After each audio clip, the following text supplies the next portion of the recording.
Everybody, it's Harry Boxer, the technical trader. It's Tuesday, January 5th. These are the charts of the day. We are going to see a lot of Chinese-type stocks that are basically leading the market right now, starting with APWR Energy Generating Systems, APWR. Looking at the current pattern, today's action was significant in that the declining tops line and the pullback, which held support for a 3-4 day period here, both trend line and moving average support, spiked up $1.55 today on increasing volume, the heaviest volume in a couple weeks. The stock jumped 8.7% on 2.8 million shares and may have begun another leg up that could take this towards the 22.5 target, my short-term trading target. But beyond that, the longer-term target remains on the long-term channel top up around the $30 area. Biofuel engineering by BIOF, after spiking up in May and then backing off and basing, and broke out again and has had a steady run from starting with the price volume surge here, holding the moving averages, spiking up in December, and then forming a what we call a falling wedge or pennant pattern. Notice that the action of the last couple sessions with volume increasing moved up and across the 10 and 21 day moving averages and broke out of the falling wedge, which could lead to a move to my next trading target up around the 5.25, 5.5 area. Beyond that, secondary target at longer term resistance around 7.75. Much longer term target, however.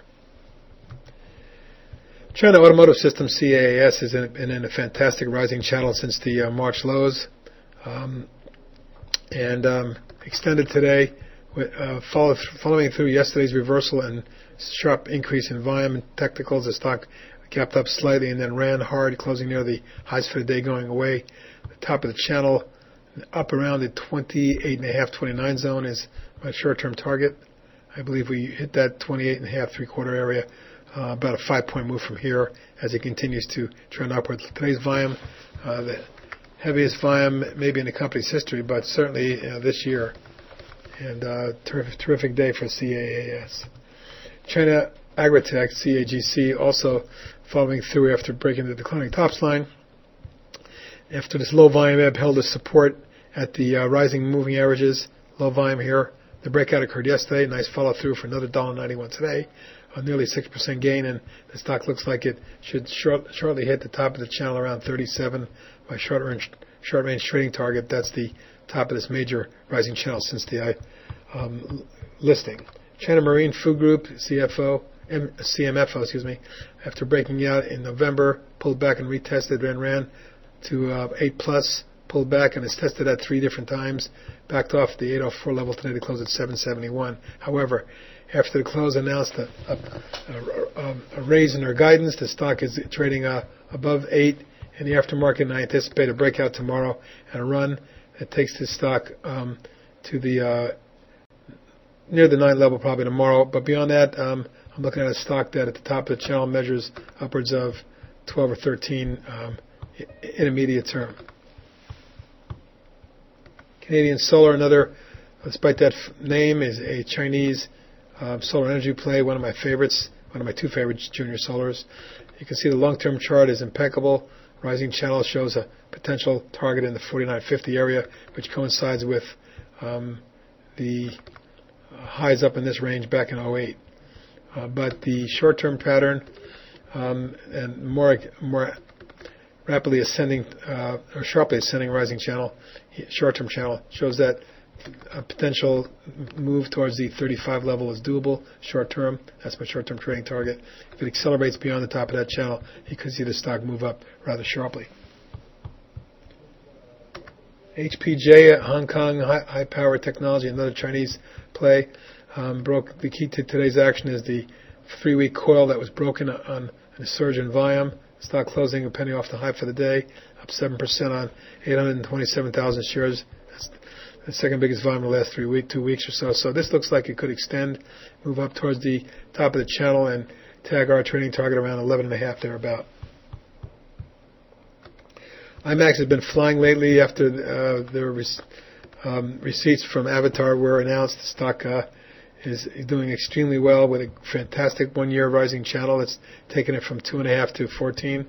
But more importantly, action of the last few days broke it out of the flag, retested, and today popped another 75 cents, although it did back off late in the session about 40 cents from its high.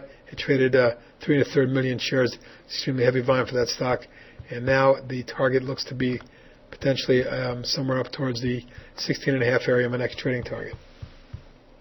Candy Technologies, KNDI, as you know, I've really liked this all year, especially after this breakout in this range and then this flag in this area. Recent sharp pullback brought it back to test the moving averages and support, and the mid-channel trend line, but it held. Yesterday popped, today followed through. It looks to me like it's headed for around a $7 level short term, perhaps even higher. Intermediate term target more closer to 9. Mindspeed Technologies, MSPD, had a significant session today, breaking out of this coil or wedge pattern here.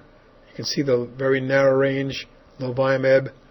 Price volume surge today took it out above key resistance. Stock gained 55 cents, 11.6% on the strongest volume since early October. And right now, the way this is trending, I'd have to redraw this somewhere around trading target about short-term trading target about 6.5. Beyond that, the top of the long-term channel comes in right here at about the 8.5, 9 zone. NEP, China Northern Petroleum, is going ballistic. Look at this run after the breakout from the apex of the coil. Stock has surged from 5.25 to 11, basically, and basically doubled in about the last 4 or 5 weeks. Fantastic move on great volume, good technicals. May not be done yet, but certainly getting long in the tooth. A bit of caution on this one in terms of being overbought. But the trend is your friend, and the trend is sharply higher on that one. Rhino International had another significant technical day today. As you can see, this stock has a habit of running up, consolidating for 6 weeks, running up, consolidating for 4 or 5 weeks, and then consolidating again for 4 or 5 weeks here. Today, the significant breakout was a vault of 324, breaking out of the coil on the heaviest volume in about a month. Look for a continuation of the trend that takes us into the low, perhaps even mid-40s eventually. Fantastic looking chart there. And lastly for today, U.S. Energy Corp, which has been consolidating for quite a few weeks now, nearly 2 months after this big surge in October, appears ready to break out today as after the close they announced an oil find. The stock is probably going to gap up as it's trading about 30-35 cents higher in the aftermarket. That's it for this evening. Some good ideas for you guys. Some real strong momentum stocks in play right now. Everybody, it's Harry Boxer, the